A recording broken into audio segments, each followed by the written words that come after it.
বন্ধুরা, আশা করি তোমরা সবাই ভালো আছো। তোমার চ্যানেলে তোমাদের সবাইকে স্বাগতম। তো আজ তোমাদের সামনে বাংলার সম্পূর্ণ সাজেশন তুলে ধরছি। সামনেই পরীক্ষা রয়েছে, তো কী কী আমাদের পড়তে হবে, কী কী করতে হবে, কোথা থেকে কীভাবে কী আসবে, আমাদের কী কী প্র্যাকটিস করতে হবে, সম্পূর্ণ ডিটেলস কিন্তু আজকের এই ভিডিওর মধ্যে রয়েছে। এবং যেটুকু না পড়লে নয়, ঠিক সেই পরিমাণ প্রশ্ন সমন্বয়েই কিন্তু তোমাদের সামনে এই সাজেশন। কারণ আমরা সবাই জানি আমাদের বাংলাতে যে পরিমাণ গল্প রয়েছে, যে পরিমাণ কবিতা রয়েছে, তার প্রত্যেকটা লাইন থেকেই বাংলায় প্রশ্ন হতে পারে। বাংলা কিন্তু বিষয়টা সেরকমই, যে কারণে আমি বারবার এর আগে পরে বিভিন্ন সময় বলেছি, বাংলা বই সবসময় খুঁটিয়ে পড়ার চেষ্টা করবে, প্রত্যেকটা লাইন বুঝে পড়ার চেষ্টা করবে। কারণ এটাই কিন্তু বাংলার মূল যে থিম সেটাই, এবং বাংলাতে ভালো নম্বর পাওয়ার মূল যে বিষয় সেটা কিন্তু এটাই। যে ভালো বই খুঁটিয়ে পড়তে পারবে, যে ভালো রিডিং পড়তে পারবে, যে নিয়মিত এক গল্প বারবার এক কবিতা বারবার করে পড়বে, সে তত ভালো উত্তর করতে পারবে। এটাই হলো বাংলার থিম।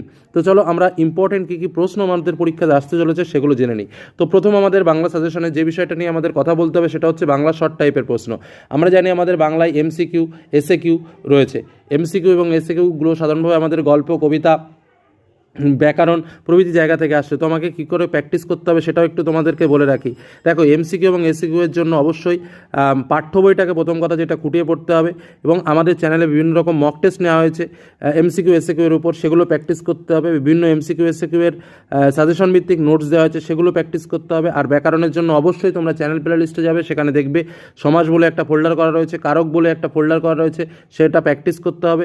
এবং যে ব্যাকরণগত যে মক টেস্টগুলো নিয়েছি বা ব্যাকরণগত যে প্রশ্নের উত্তরগুলো রয়েছে সেগুলো প্র্যাকটিস করতে হবে। কারণ ব্যাকরণ থেকে কিন্তু শুধুমাত্র আমাদের শর্ট টাইপের কোশ্চেন আসে, ব্যাকরণ থেকে কিন্তু কোনো ব্রড টাইপের কোশ্চেন আসে না। তো এগুলো কিন্তু তোমাকে করতে হবে, এবং টেস্ট পরীক্ষার পরবর্তীতে পাওয়া যে টেস্ট পেপারগুলো রয়েছে সেগুলোও কিন্তু তোমাকে প্র্যাকটিস করতে হবে। কারণ তার ভেতরে যে অসংখ্য পরিমাণ উদাহরণ বা অসংখ্য পরিমাণ প্রশ্ন দেওয়া রয়েছে সেগুলো কিন্তু তোমার ভালো রেজাল্ট তৈরি করতে সাহায্য করবে। এবার আমরা চলে আসবো আমাদের পরবর্তী যে মূল বিষয় রয়েছে। পরবর্তী বিষয়ে আমাদের বাংলাতে কি আসে, গল্প থেকে একটা 3 মার্কের প্রশ্ন আসে এবং একটা 5 মার্কের প্রশ্ন আসে, কবিতা থেকেও তাই, একটা 3 মার্কের প্রশ্ন এবং একটা 5 মার্কের প্রশ্ন লিখতে হয়। তো যাই হোক, আমাদের স্বাভাবিকভাবে 3 দাগে, অর্থাৎ 3 দাগে আমাদের গল্প থেকে 2টো প্রশ্ন আসে 3 মার্কের, আমাদের একটা প্রশ্ন লিখতে হয়। তো যাই হোক, 3 মার্কের জন্য বাংলার কী কী প্রশ্ন আসবে সেটা তোমাদের বলে রাখি। দেখো, বাংলার জ্ঞানচক্ষু, পথের দাবি এবং নদীর বিদ্রোহ, এই যে 3টে গল্প আমি তোমাদের বলছি, একদম বলে দেবো যে এখান থেকে আমাদের পরীক্ষাতে প্রশ্ন আসবে। আবারও বলছি, জ্ঞানচক্ষু, পথের দাবি এবং নদীর বিদ্রোহ, এই 3টে গল্পের মধ্যে থেকেই কিন্তু আমাদের 3 মার্কের প্রশ্ন আসবে। একটা প্রশ্ন আমাদের লিখতে হবে। কি বললাম, বোঝা গেল? এবার দেখো কী কী প্রশ্ন প্র্যাকটিস করবো আমরা। 2টো প্রশ্নের জন্য আমাদের 3 মার্কের প্রশ্ন, যেহেতু স্বাভাবিকভাবে 3 মার্কের ছোট্ট লাইন তুলে প্রশ্ন হয়, সেহেতু কিন্তু আমাদের একটু বেশি প্রশ্ন প্র্যাকটিস করতেই হবে। তো কী কী প্রশ্ন রয়েছে? প্রথম প্রশ্ন, বুকের রক্ত ছলকে ওঠে তপনের বুকের রক্ত ছলকে ওঠার কারণ কি? তপনের লেখা গল্প ছাপিয়ে দেওয়ার প্রতিশ্রুতি কীভাবে পালন হয়েছিল? নতুন মেশোকে দেখে কার কীভাবে জ্ঞানচক্ষু খুলেছিল? রত্নের মূল্য ঝুড়ির কাছে কথাটির তাৎপর্য কি? সত্যি কি তপনের জীবনের সবচেয়ে সুখের দিনটি এলো আজ? সুখের দিন বলার কারণ কি? বিকেলে চায়ের টেবিলে কথাটা ওঠে, কোন কথাটির প্রতিক্রিয়া কী ছিল? পৃথিবীতে এমন অলৌকিক ঘটনাও ঘটে, কথাটি কে কখন বলেছিল? অলৌকিক ঘটনাটি কি? নতুন মেশোকে দেখে তপনের কীভাবে জ্ঞানচক্ষু খুলে গেল? নদীর জন্য, পরবর্তী কোশ্চেন, নদীর জন্য নদের চাঁদের এত মায়া একটু স্বাভাবিক, কেন স্বাভাবিক ব্যাখ্যা করো? নদীকে এইভাবে ভালোবাসার একটা কৈফিয়ত নদের চাঁদ দিয়েছিল, নদের চাঁদের পেশা কী ছিল, সে কী কৈফিয়ত দিয়েছিল? পরবর্তী কোশ্চেন, নদের চাঁদ গর্ব অনুভব করিয়াছে কিসের জন্য, কেন? পরের কোশ্চেন, নদের চাঁদ স্তম্ভিত হইয়া গেল, নদের চাঁদের স্তম্ভিত হওয়ার কারণ কি? পরবর্তী কোশ্চেন, বুড়ো মানুষের কথাটা শোনো, কে কাকে উদ্ধৃত করে কথাটি বলেছেন, এ কথা বলার কারণ কি? পরবর্তী কোশ্চেন, রাজবিদ্রোহী চিন্তাতেই ধ্যানস্থ হইয়া রইল, কার চিন্তায়? কে ধ্যানস্থ হয়ে রইল? উদ্দিষ্ট ব্যক্তির স্বরূপ ব্যাখ্যা করো। পরবর্তী কোশ্চেন, তাছাড়া এত বড় বন্ধু কে, একথা বলার কারণ কি? পরবর্তী কোশ্চেন, অপূর্বর ঘরে চুরি হয়ে যাওয়ায় খ্রিস্টান মেয়েটি তাকে কীভাবে সাহায্য করেছিল? পরের কোশ্চেন, যে দুঃখই থাক আমি আজ থেকে মাথায় তুলে নিলাম, বক্তাকে এই কথা বলার কারণ কি? পরবর্তী কোশ্চেন, অপূর্বর ঘরে চুরি হয়ে যাওয়ার জন্য সে কাকে কেন সন্দেহ করেছিল? এবং লাস্ট কোশ্চেন, তুমি তো ইউরোপিয়ান নাও, কে কাকে উদ্ধৃত কথাটি বলেছিল, কখন এ কথা বলেছিল? দেখো, এখানে যে কটা প্রশ্ন রয়েছে, দেখো প্রত্যেকটা প্রশ্ন ইম্পর্টেন্ট। অনেকেই ভাববে হয়তো যে স্যার এতগুলো প্রশ্ন কেন দিল, কিন্তু দেখো কিছু করার নেই, কারণ 3 মার্কের প্রশ্ন আমি তোমাদের বলেছি, বাংলার প্রত্যেকটা লাইন ইম্পর্টেন্ট, প্রত্যেকটা লাইন থেকে কিন্তু প্রশ্ন হতে পারে। চলো এবার আমরা 5 মার্কের জন্য কী কী ইম্পর্টেন্ট প্রশ্ন পড়বো সেটা একটু দেখে নিই।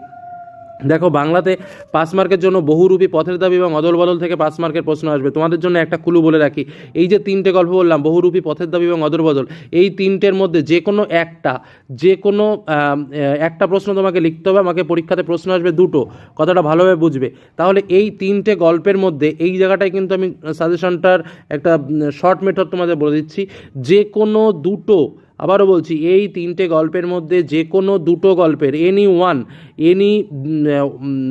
যে কোনো দুটো গল্পের প্রশ্নের উত্তর যদি তুমি ভালো করে পড়তে পারো, তাহলেই কিন্তু তুমি 5 মার্কের একটা প্রশ্ন কমন পেয়ে যাবে। বোঝা গেল কি বললাম? আমাকে 3টে পার্টের প্রশ্ন পড়ার দরকার নেই, ঠিক আছে? তো যাই হোক, এখানেও ঠিক তাই, 3 মার্কের প্রশ্নেও ঠিক তাই। আমি দেখো এখানে 3 মার্কের প্রশ্নে আমি 3টে পার্ট দিয়েছি, জ্ঞানচক্ষু, পথের দাবি এবং নদীর বিদ্রোহ। দেখো এখান থেকে শুরু করে একদম 1 দাগ থেকে শুরু করে তোমাদের 7 দাগ 8 দাগ পর্যন্ত তোমাদের প্রথমে জ্ঞানচক্ষু, 9 দাগের থেকে শুরু করে 12 দাগ পর্যন্ত তোমাদের পথের দাবি, এবং 12 দাগ পর্যন্ত বলছি, 11 দাগ পর্যন্ত তোমাদের হচ্ছে নদের চাঁদ, মানে তোমার নদীর বিদ্রোহ। আর তোমার 12 থেকে শুরু করে 18 পর্যন্ত হচ্ছে তোমার পথের দাবি। তো এই যে 3টে গল্প বললাম, এই 3টের মধ্যে যে কোনো দুটো পার্টের তুমি যদি ভালো করে পড়ো, তাহলেও কিন্তু তোমরা কমন পাবে। বোঝা গেল? 3টে পার্টও পড়ার দরকার নেই। এগুলো হচ্ছে পড়তে পড়তে কিছু টিপস তোমাদের শেয়ার করছি। এবার আসো তাহলে 5 মার্কের প্রশ্ন, যেটা বললাম, তাহলে যে কোনো দুটোর প্রশ্ন যদি তুমি ভালো করে পড়ো, তাহলেই কিন্তু কমন পাবে। কী কী প্রশ্ন রয়েছে? প্রথম প্রশ্ন, খুব চমৎকার পাগল, বহুরূপী থেকে বলছি প্রথমে। খুব চমৎকার পাগল সাজতে পেরেছে তো লোকটা, সে কীভাবে পাগল সেজেছিল এ কথা বলার কারণ কি? হরিদার জীবনে সত্যি একটা নাটকীয় বৈচিত্র্য আছে, নাটকীয় বৈচিত্র্য কি? সন্ন্যাসীর গল্পটা শুনে কি হরিদার মাথার মধ্যে কোনো নতুন মতলব ছটফট করছে? সন্ন্যাসীর গল্পটা কি? বক্তাকে মতলবটা বর্ণনা করো। খাঁটি মানুষ তো নয় বক্তা, কে তিনি? খাঁটি মানুষ নন কেন? বহুরূপী গল্পে হরিদার চরিত্রটি বিশ্লেষণ করো। সে ভয়ানক দুর্লভ জিনিস, ভয়ানক দুর্লভ জিনিসটা কি? কোন প্রসঙ্গে কথাটি বলা হয়েছে? কথাটির তাৎপর্য লেখো। আজ তোদের একটা জবর খেলা দেখাবো, এই কথাটি কে কাদের বলেছে? জবর খেলাটি বর্ণনা করো। পরের দাবির প্রশ্ন, পলিটিক্যাল সাসপেক্ট সব্যসাচী মল্লিককে কার সামনে হাজির করা হয়? হাজির করা হলে সে কী দেখা যায়? কেবল আশ্চর্য সেই রোগামুখের অদ্ভুত দুটি চোখের দৃষ্টি, এখানে কার কথা বলা হয়েছে? চোখ দুটি সম্পর্কে কি বলা হয়েছে? পরবর্তী কোশ্চেন, গিরিশ মহাপাত্রের চেহারার ও পোশাক পরিচ্ছদের বিবরণ দাও। পরবর্তী কোশ্চেন, গিরিশ মহাপাত্রের চরিত্রের বর্ণনা দাও। পরবর্তী কোশ্চেন, কিন্তু ইহা যে কত বড় ভ্রম ও তা কয়েকটি স্টেশন পরেই সে অনুভব করিল, সে বলতে কার কথা বলা হয়েছে? কোন প্রসঙ্গে এই কথা বলা হয়েছে? কথাটির তাৎপর্য লেখো। এবার আসবো অদল বদল থেকে প্রশ্ন, এই আওয়াজে মুখরিত হয়ে উঠল, কোন আওয়াজের কথা বলা হয়েছে? এই আওয়াজে মুখরিত হয়ে ওঠার কারণ কি? দ্বিতীয় প্রশ্ন, কি খাঁটি কথা? খাঁটি কথাটি কি? মন্তব্যের তাৎপর্য বুঝিয়ে দাও। পরবর্তী কোশ্চেন, ও আমাকে শিখিয়েছে খাঁটি জিনিস কাকে বলে? কার কথা বলা হয়েছে? খাঁটি জিনিসটা কি তা লেখো। পরের কোশ্চেন, কিন্তু আমাকে বাঁচানোর জন্য তো আমার মা আছে, বক্তাকে প্রসঙ্গটির তাৎপর্য সহ লেখো। পরের কোশ্চেন, অমৃতের জবাব আমাকে বদলে দিয়েছে, অমৃতের কোন জবাব তাকে বদলে দিয়েছিল, কীভাবে?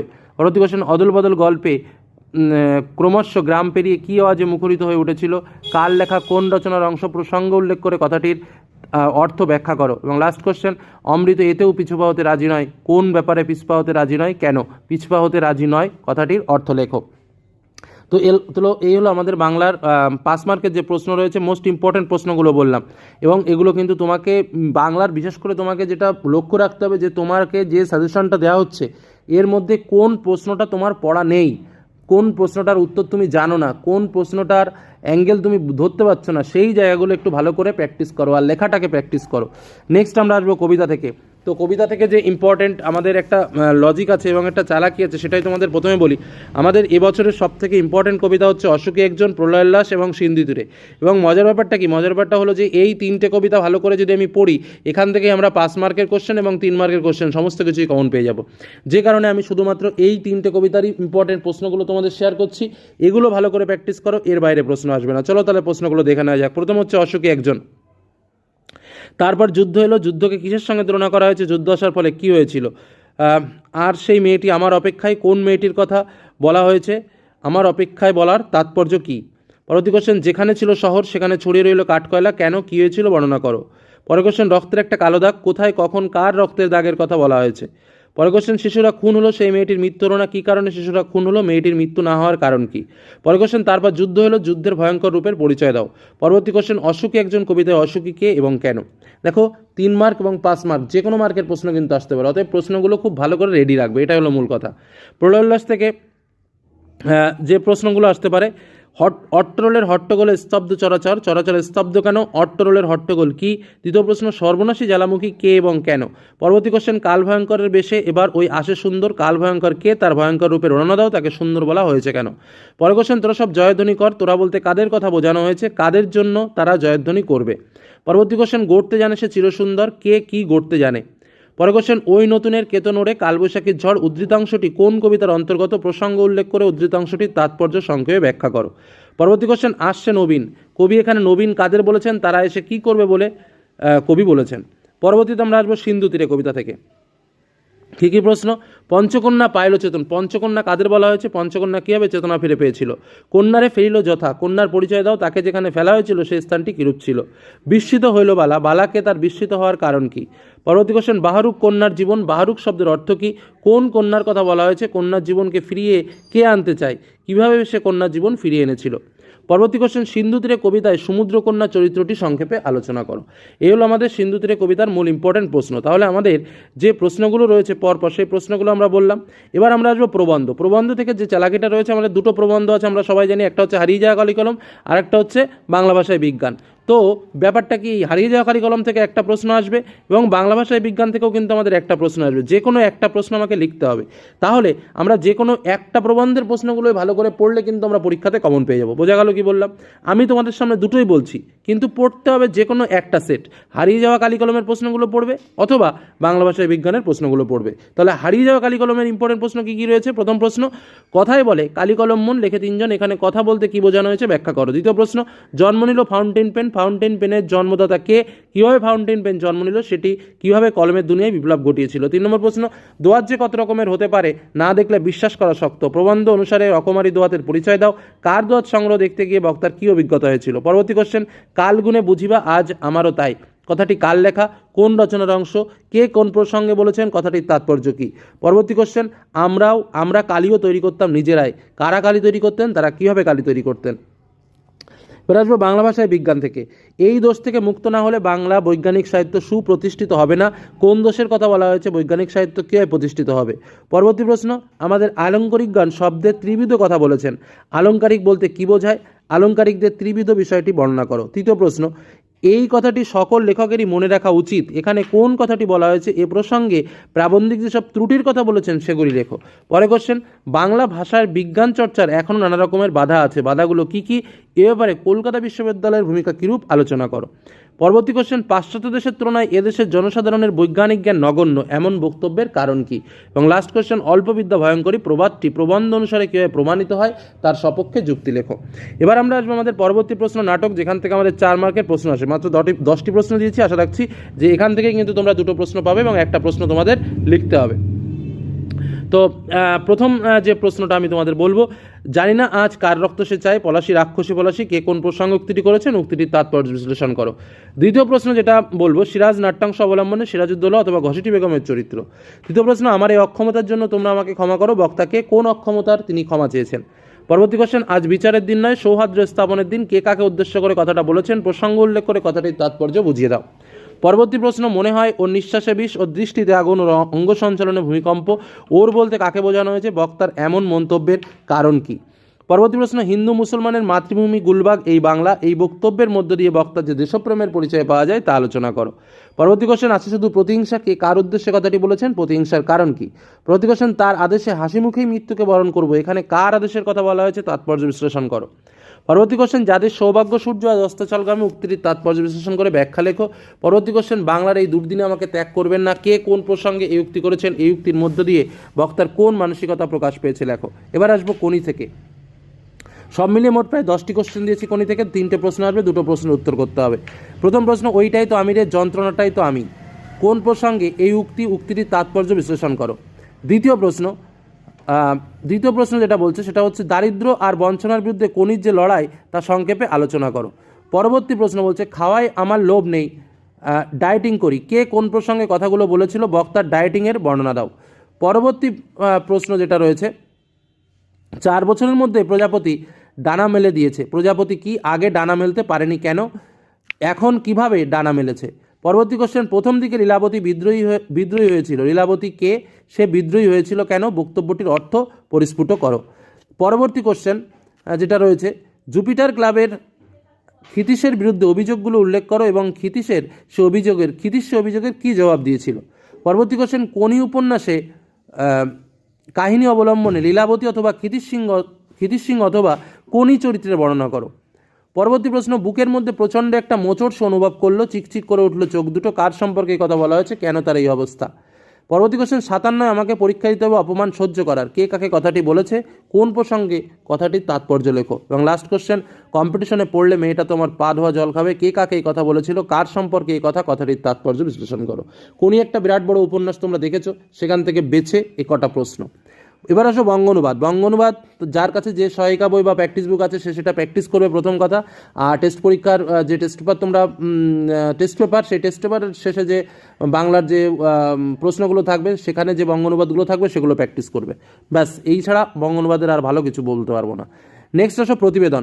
প্রতিবেদন অথবা সংলাপ, যে যেটা ভালোভাবে প্র্যাকটিস করেছো সে সেটা ভালোভাবে প্র্যাকটিস করবে। তবে আমার মতে দুটোই প্র্যাকটিস করে রাখা ভালো। পরীক্ষার হলে গিয়ে ডিসিশন নেবে কোনটা তুমি লিখবে, কারণ বিষয়ের ওপর সমস্ত কিছু নির্ভর করে। এ বিষয় নিয়ে আমি এর আগেও ভিডিও করে বলেছি যে কোনটা কখন কোন মুহূর্তে লেখা উচিত, এটা কিন্তু থিঙ্কিং স্পটে গিয়ে তোমাকে বুঝতে হবে। তো চলো, প্রতিবেদনের মধ্যে যেগুলো তোমাকে অবশ্যই প্র্যাকটিস করে রাখা উচিত: চন্দ্রযান 3 উৎক্ষেপণ বিষয়ে প্রতিবেদন, মোবাইলের অতিরিক্ত ব্যবহারে বিপন্ন প্রকৃতি এ বিষয়ে প্রতিবেদন, বেপরোয়া গাড়ির তোমার যেটা এখানে বলতে চাইছি আমি, যে বেপরোয়া গাড়ি চলাচলে এক পথচারীর মৃত্যু সে বিষয়ে প্রতিবেদন, উড়িষ্যার ভয়ঙ্কর রেল দুর্ঘটনা বিষয়ে প্রতিবেদন রচনা, বন্যা, খরা, অতিবৃষ্টি, দুর্ভিক্ষ বিষয়ে প্রতিবেদন, তারপরে বিদ্যালয়ে বিভিন্ন উৎসব, তার মধ্যে মাতৃভাষা দিবস, প্রজাতন্ত্র দিবস, বার্ষিক ক্রিয়া, বৃক্ষরোপণ, কবি প্রণাম উৎসব এ বিষয়ে প্রতিবেদন। আচ্ছা, পলিথিনের ব্যবহারে বাড়ছে দূষণ এ বিষয়ে প্রতিবেদন। আর সংলাপের মধ্যে পথ নিরাপত্তা বিষয়ে সচেতন করতে দুই বন্ধুর মধ্যে সংলাপ, বিভিন্ন ছোঁয়াচে রোগবাড়ি থেকে মানুষকে সচেতন করতে সংলাপ, রক্তদানের উপযোগিতা নিয়ে দুই বন্ধুর মধ্যে সংলাপ, প্রাকৃতিক দুর্যোগে ছাত্র সমাজের কর্তব্য নিয়ে দুই বন্ধুর মধ্যে সংলাপ, র্যাগিং একটা সামাজিক ব্যাধি এ বিষয়ে দুই বন্ধুর মধ্যে সংলাপ, মোবাইল ফোনের ব্যবহার অব্যবহার নিয়ে দুই বন্ধুর মধ্যে সংলাপ, শরীরচর্চার উপযোগিতা নিয়ে দুই বন্ধুর মধ্যে সংলাপ, ছাত্রজীবনে গ্রন্থাগারের ব্যবহার নিয়ে দুই বন্ধুর মধ্যে সংলাপ, জল সংরক্ষণ এবং বিশ্ব উষ্ণায়ন নিয়ে দুই বন্ধুর মধ্যে সংলাপ, এবং প্রবন্ধ রচনা দুটো দিয়েছি। দুটোর মধ্যে আশা রাখছি দুটোই পড়বে পরীক্ষায়, দুটো রেডি করবে। একটা তো গ্যারান্টি থাকবে, সেটা হচ্ছে বাংলার উৎসব এবং দৈনন্দিন জীবনে বিজ্ঞানের অবদান। এই হলো আমাদের বাংলার সম্পূর্ণ সাজেশন। এগুলো ভালো করে প্র্যাকটিস করো, পরীক্ষা নিয়ে কোনো টেনশন করার দরকার নেই। এই প্রশ্নগুলো যদি তোমার রেডি থাকে তাহলে তুমি রিল্যাক্সে পরীক্ষার হলে যাও। আর শর্টের জন্য অবশ্যই যেটা বললাম, যে শর্ট টাইপের যে বিষয়গুলো রয়েছে সেগুলো ভালো করে প্র্যাকটিস করো। শর্ট টাইপের যে এমসিকিউ, এসএকিউ বা আমরা যে পাঠ্য বই রয়েছে সেগুলো খুঁটিয়ে পড়ার চেষ্টা করো। আশা করি কোনো রকম কোনো সমস্যা হবে না। প্রশ্ন দেখে ভয় পাবার কিছু নেই, প্রশ্নগুলো দেখে যাও। জাস্ট বাংলা সাজেশনটা আমি মনে করি পড়ার জন্য নয়, সাজেশনটা দেখার জন্যই। কারণ কোন প্রশ্ন আমার বাদ রয়েছে, কোন প্রশ্নটা আমি পারবো না, সেটা দেখার জন্যই বাংলা সাজেশন হওয়া উচিত। এটুকু বলে আজকের আলোচনা শেষ করলাম। ভালো থেকো, সুস্থ থেকো, সাবধানে থেকো। ধন্যবাদ।